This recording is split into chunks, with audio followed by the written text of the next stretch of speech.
Prezados, boa noite.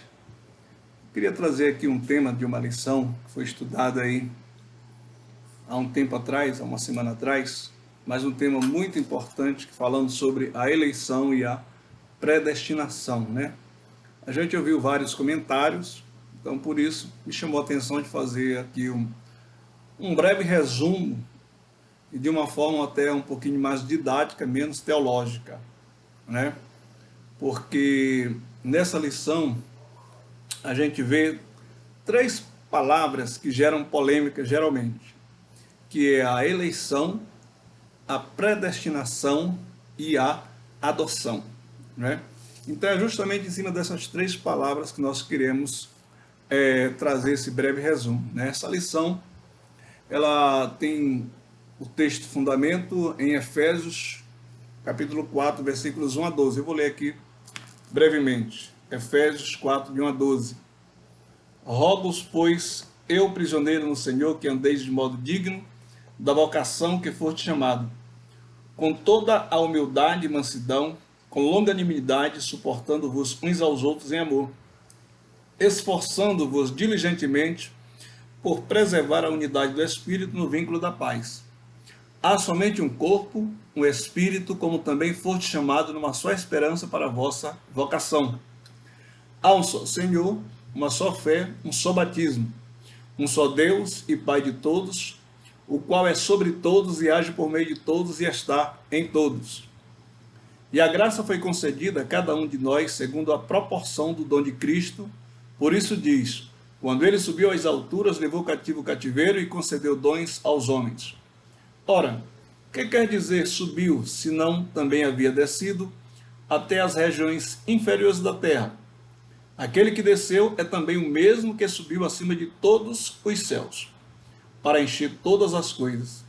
E ele mesmo concedeu uns para apóstolos, outros para profetas, outros para evangelistas, outros para pastores e mestres, com vista ao aperfeiçoamento dos santos, para o desempenho do seu serviço, para a edificação do corpo de Cristo. Evidentemente que aqui a gente não vê as palavras eleição, predestinação, mas que estão dentro da carta de Paulo aos Efésios, que é justamente a base dessa lição do segundo semestre. Então, rapidamente, muitas das vezes você vai ouvir por aí, de repente já tem ouvido, né? Algumas discussões sobre eleição e predestinação. Eu queria só fazer aqui um breve relato. Por que há essas discussões, né? Talvez você já ouviu, mas não sabe por quê, né? Existem, por exemplo, duas famosas teologias, uma chamada de calvinista, né? Porque foi uma teologia criada por João Calvino, logo após a Reforma Protestante, no século XVI, João Calvino, né? Em Genebra, na Suíça, ele criou essa teologia, também conhecida como teologia reformada. E logo depois veio um cidadão, né, chamado João Arminos, também estudioso, teólogo, que ele confrontou essa teologia de João Calvino, né? Então ele confrontou, colocando também com base bíblica, de certa forma que a salvação, as duas teologias, elas têm como foco a salvação. João Calvino acreditava que a salvação já era predestinada, portanto a predestinação, né? E o Arminos, né, o pessoal chama de teologia do arminismo, ela era baseada em que a salvação ela não é predestinada, ela é alcançada, né? Ela é alcançada e aí até hoje se discute essa reforma, né? Até hoje se discute essas teologias. Evidentemente, quando a gente fala discute, no bom sentido, né? Porque às vezes alguns levam para uma discussão exacerbada, né? E aí entra uma cólera, um ódio que não deve haver, porque se somos filhos de Deus, né? Se estamos falando da Bíblia, jamais poderemos citar alguma coisa com ódio, né? Com amor. Todos nós somos irmãos, tanto um que crê, como se diz o arminismo, ao que crê No calvinismo, né, o foco é a salvação. Então até a palavra discussão ela não é tão apropriada, porque discussão é o que gera cólera, gera ódio, né? Seria mais apropriada a palavra debate, porque o debate sim é programado, é planejado, é estudado, né? É consensado, e aí sim. Mas independente do debate, independente da discussão, o foco é a salvação. Então todos nós somos irmãos, né? E somos filhos de Deus, e por isso devemos progredir nesse assunto. Mas apenas explicando, por exemplo, dando alguma diferença de uma teologia para outra. No ponto 1, a depravação total, né, que diz que o pecado afetou todo mundo. Isso tanto quem professa nessa teologia do arminismo, quanto quem professa a teologia calvinista crê, né? O pecado chegou e atingiu todo mundo. Aonde é que está o ponto de divergência? É que na depravação total, quando o pecado, quem crê na teologia, quem defende a teologia arminista, né, crê na graça, crê no livre-arbítrio, que Jesus veio trazer a graça, mas a graça ele é alcançada mediante o livre-arbítrio. Eu quero, eu posso ter. Se eu não quero, se eu não quiser, eu não tenho, né? E quando a gente vai para o calvinismo, ele acredita que não existe a graça nesse ponto, né? Não é pela graça. O arminismo ele crê que somente se Deus regenerar o coração, ele pode obter, a pessoa no caso, pode obter a fé verdadeira. Ou seja, depende de Deus. Então você está entendendo esse primeiro ponto da divergência, né? Para a pessoa alcançar a salvação, o arminista crê que é pela graça, teologia arminista. O calvinista crê não. Crê que só se Deus fizer uma obra, né, para transformar a pessoa, queira a pessoa ou não. Essa que é a verdade. Queira a pessoa ou não. Mas se ela tiver que ser salva, ela vai ser salva, porque Deus é que vai agir. Isso é o que o calvinista, nossos irmãos que defendem a teologia calvinista, crê. O segundo ponto, a sequência da salvação.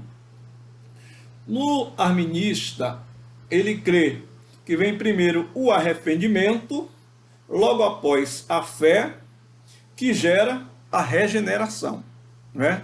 Ele crê arrepender, crê, e assim, depois do arrependimento da fé, ele é regenerado, né? Quando vem para o calvinista, é diferente. Ele crê que primeiro vem a regeneração, porque para ele Deus age de forma decisiva, incisiva até, em cima da pessoa, e ela é regenerada, né? Ela é regenerada para depois vir o arrependimento e a fé. Terceiro ponto, o arminista, a teologia arminista crê na eleição condicional, né? Mais na frente a gente vai falar um pouquinho mais de eleição, mas só dizendo aqui, ele crê na eleição condicional, né? Eleição condicional. No caso do calvinista, ele crê na eleição incondicional, né? Quando fala condicional, é mediante uma condição, todos nós sabemos disso. No calvinista, ele crê que é incondicional, não tem condição para isso, né? Deus quer salvar a pessoa, pronto. 4. O arminista, ele crê no sacrifício ilimitado, né? Crê que Cristo morreu por todos, todo mundo tem a possibilidade de ser salvo, né? Cristo morreu por todos, todos têm a possibilidade de ser salvo, basta crer, né? Que é a graça. Quando se vem para o calvinismo, ele crê no sacrifício limitado, né? Sacrifício limitado.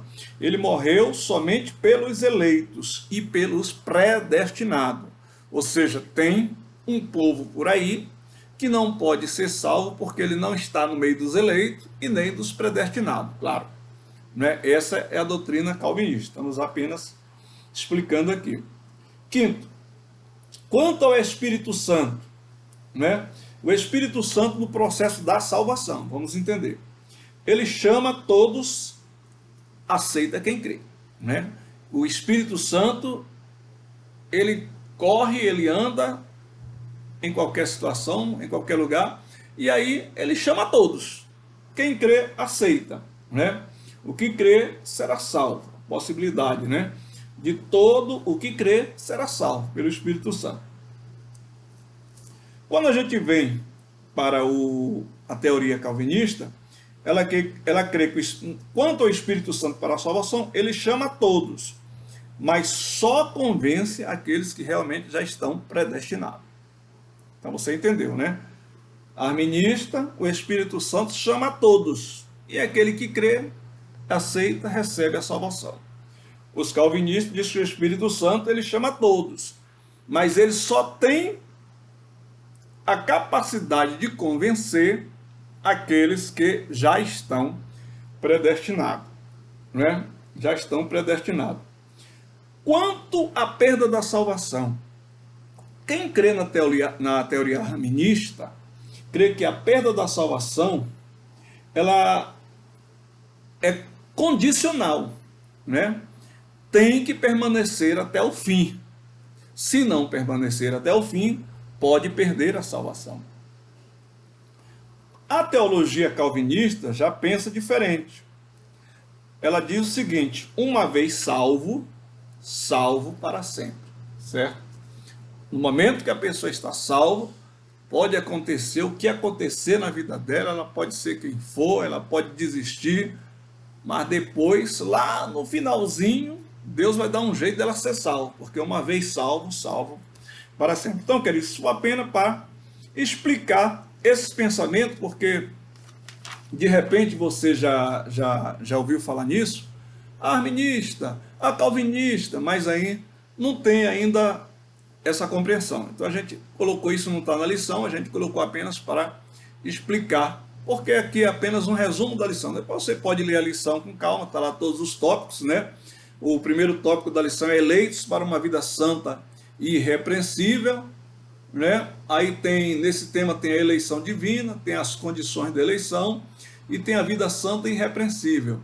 E ainda tem a nova vida dos eleitos, né? O segundo tópico da lição é predestinado para filhos de adoção, né? A palavra adoção. Aí sim, ele fala de predestinação e fala bastante de predestinação. Depois ele fala de filhos por adoção e os privilégios da adoção, né? E aí ele dá todos os privilégios da adoção. O terceiro tópico, ele fala da sublimidade do propósito divino na predestinação. Predestinação e salvação, né? Isso é o que fala aí a lição da escola dominical. Aí tem a predestinação e salvação, predestinação e amor, e tem a conclusão, né? Que desde a eternidade Deus nos elegeu em Cristo. Mas no nosso resumo, a gente não vai citar aqui os tópicos da lição. A gente, em cima disso que já foi falado, a gente só quer dizer, por exemplo, na nossa congregação, na nossa igreja, a gente não ouve falar muito dessas teorias, porque a gente não cita. A teoria calvinista, ela é muito colocada aí, né? Nas tradicionais igrejas, que adotam a teologia reformada, e aí vai os nossos irmãos aí da presbiteriana, da igreja luterana e de outras. A teoria arminista, né?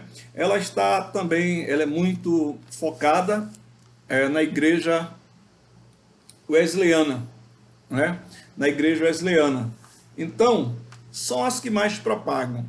Quando a gente vem para o pentecostalismo, a gente não fala muito dessas teorias, a gente vai direto mesmo nos textos bíblicos, né? Independente de que grandes homens pensaram e colocaram aí como teoria, mas a gente vai direto nos textos bíblicos. E nos textos bíblicos, a nossa compreensão é a seguinte, é o que a gente quer para encerrar esse resumo. A nossa compreensão é a seguinte: por exemplo, para ser salvo, né, pode-se perder a salvação? Ou uma vez salvo, salvo para sempre? A gente crê o seguinte, que a salvação ela é fixada por um tripé, ela é formada, ela é alcançada por um tripé. E que tripé é esse? Confessar, crer e perseverar. Perseverar é o mesmo que permanecer, porque pelo menos é o que nós lemos nos evangelhos, né? Confessar, quando a gente vê lá, Em Romanos capítulo 10, no versículo 9 tem: se com tua boca confessares e em teu coração creres, né? Com tua boca confessares e em teu coração creres. E aí vai. Que Deus o ressuscitou dentre os mortos, será salvo. A gente costuma até dizer lá na igreja que isso é a senha. Qual é a senha da salvação? Né? Confessar e crer que Deus o ressuscitou, ou seja, ressuscitou Jesus dentre os mortos, será salvo. Ainda no livro de Mateus, no capítulo 10, versículo 23, o próprio Jesus falando dos dias de dores, falando das aflições, falando das perseguições, ele diz assim: mas aquele que perseverar até o fim será salvo. Então, perseverar é permanecer. É permanecer. Então, eu preciso confessar com a minha boca, eu preciso crer no meu coração, mas eu preciso perseverar até o fim, né? Perseverar até o fim. Por quê? Porque se eu confessar, se eu crer, mas no meio do caminho eu desistir, o que vai acontecer? Vai acontecer que eu vou perder aquilo que eu conquistei. Ah, mas Jesus morreu por mim, morreu.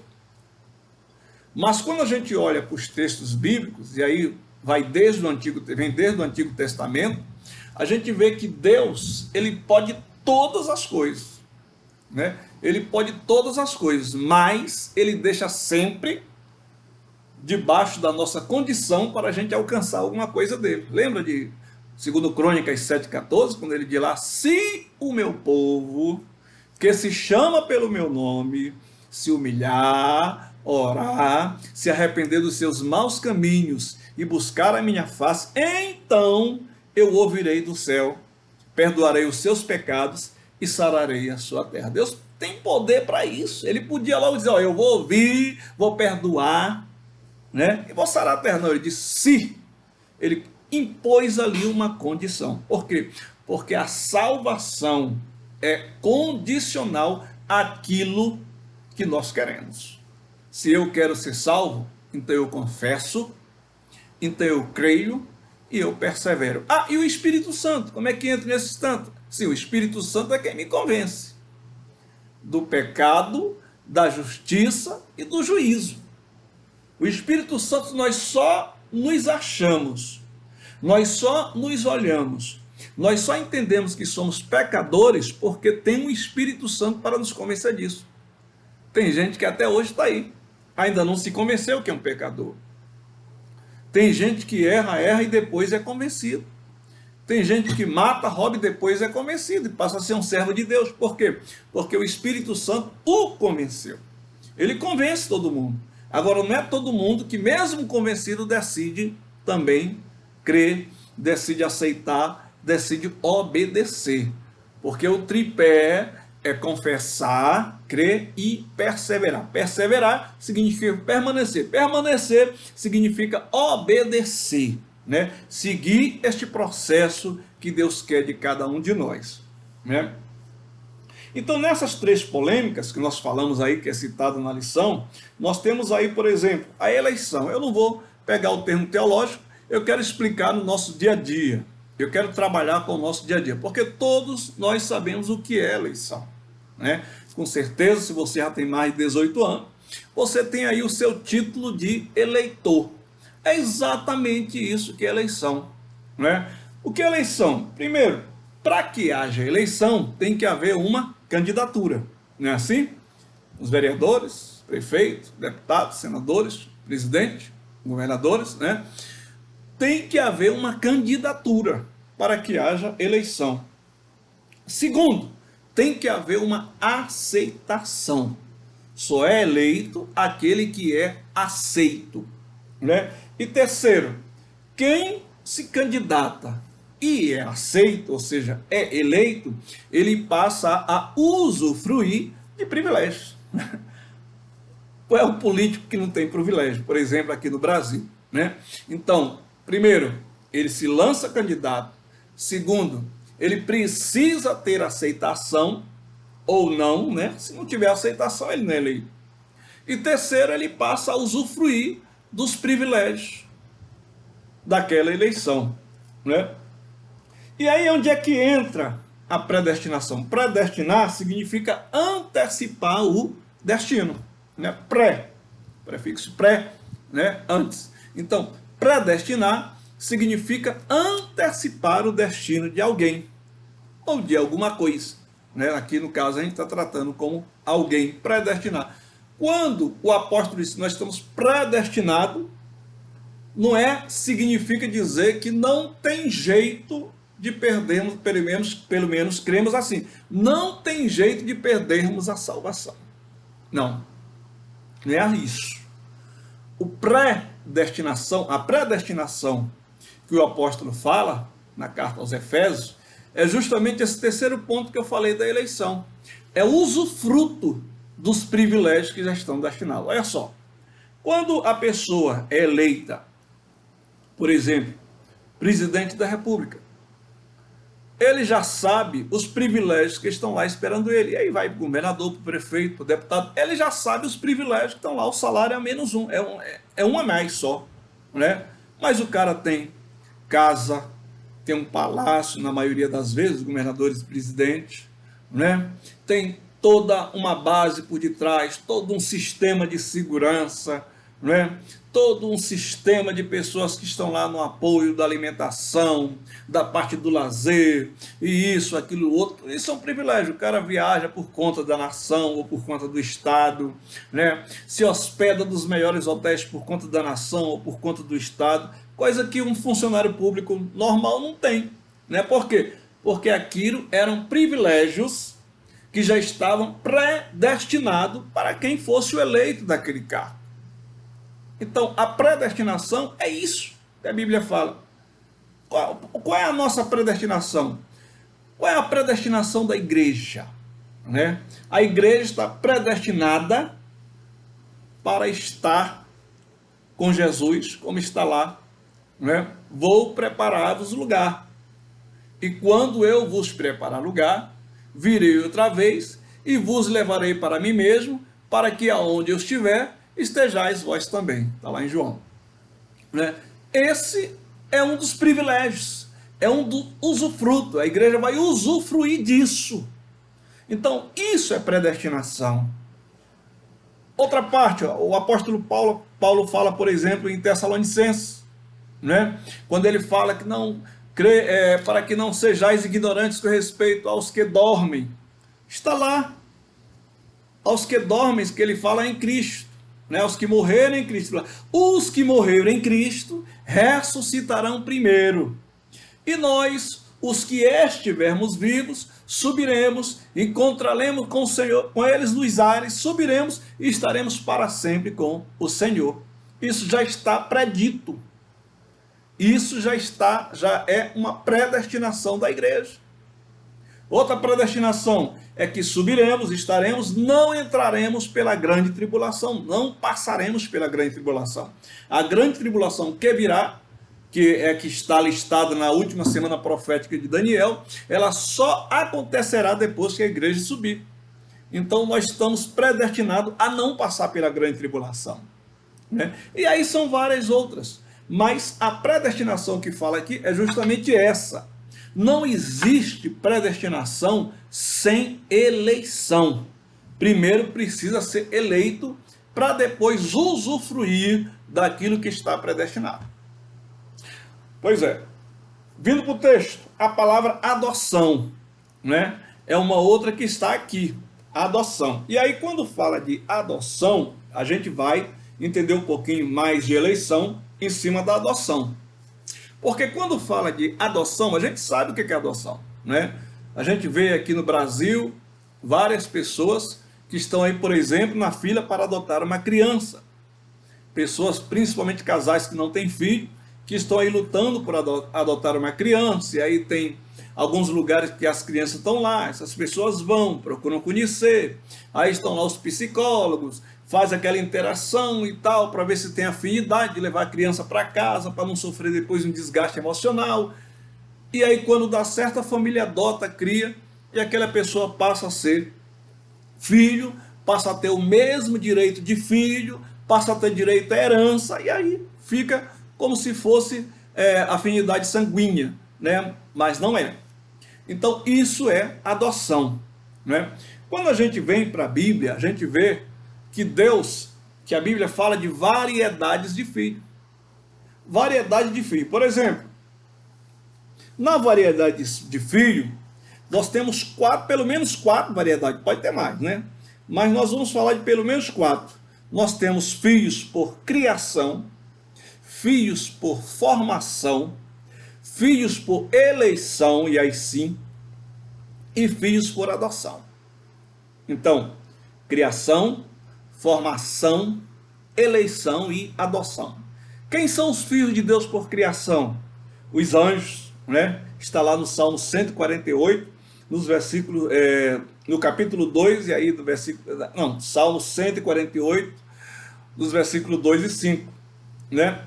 E lá em Jó 38,4 fala que antes que fossem lançados os fundamentos da terra, os anjos já haviam sido criados por Deus, né? Então são os filhos por criação, são espíritos ministradores.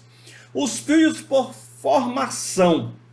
Formação foi Adão, né? Adão e Eva, como está lá em Gênesis 2,7. Então formou o Senhor Deus ao homem do pó da terra e lhe soprou nas narinas o fôlego de vida. E mais na frente ele fala que da costela do homem ele formou a Eva. Então, filhos por formação. Deus pega o pó da terra, faz ali aquela arquitetura e forma filhos por formação, né? Filhos por eleição.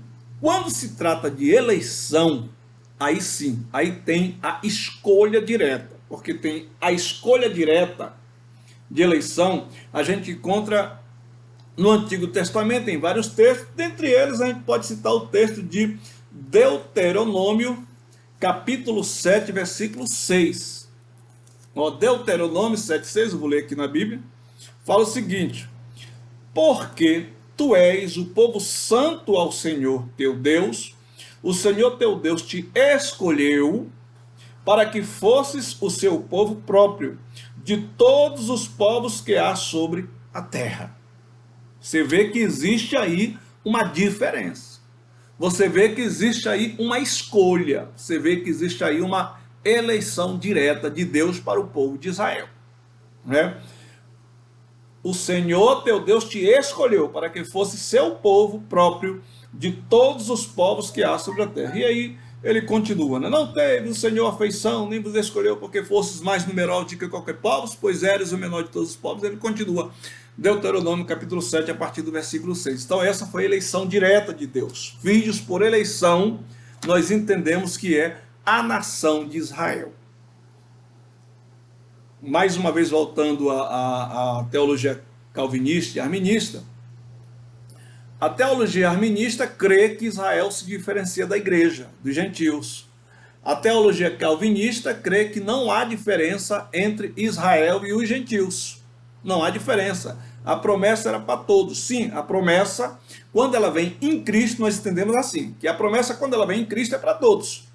Mas nós temos hoje o povo de Israel, muitos deles ainda não crê que Jesus é o Messias.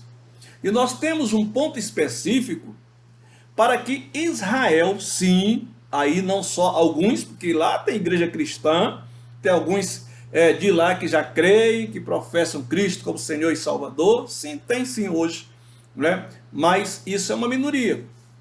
E quando é que eles vão perceber que Jesus realmente é o Messias que havia de vir? Aí entra a parte da grande tribulação, né? Que é a última semana profética de Daniel, que serão 7 anos, aonde Israel firmará um acordo com o anticristo, né? O homem que vai ter todo o poder aqui na terra.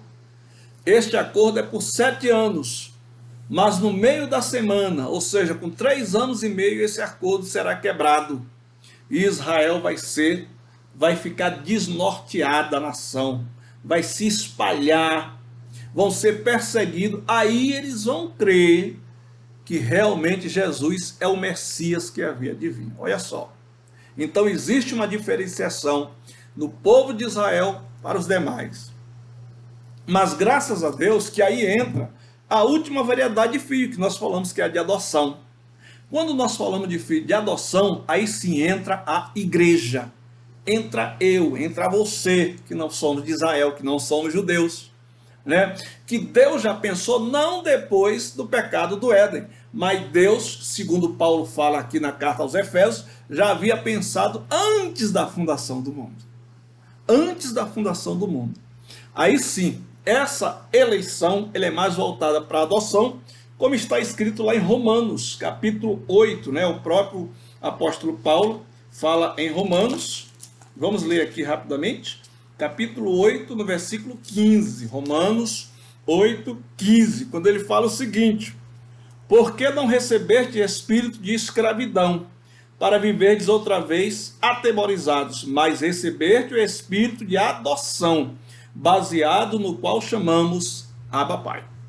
Espírito não de escravidão, ou seja, não somos robô de Deus, mas recebemos espírito de adoção, ou seja, passamos pelo Espírito Santo a ser também filho de Deus, pelo qual clamamos, baseados no qual clamamos Abba Pai. Abba é a mesma coisa que Pai, e esta palavra ela quer dizer fonte. Ele é a nossa fonte. Então a igreja ela entra no critério da adoção. Por isso que nós não devemos nada a Israel. Israel é o povo eleito de Deus diretamente.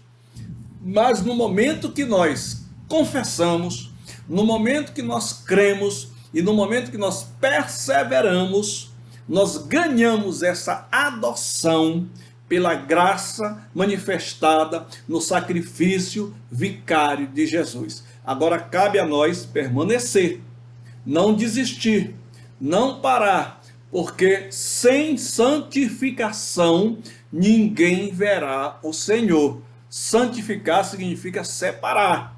Não é porque eu já aceitei Jesus, não é porque eu já confessei, não é porque eu creio que ele ressuscitou, que agora eu posso fazer qualquer coisa. Eu posso encher a cara, eu posso voltar para o vício do cigarro, eu posso trair minha esposa, buscar outra, então, porque eu já estou tranquilo que não vou perder a salvação, eu vou parar no inferno. Se pensar assim, querido, a gente para no inferno, porque não é isso que a Bíblia diz.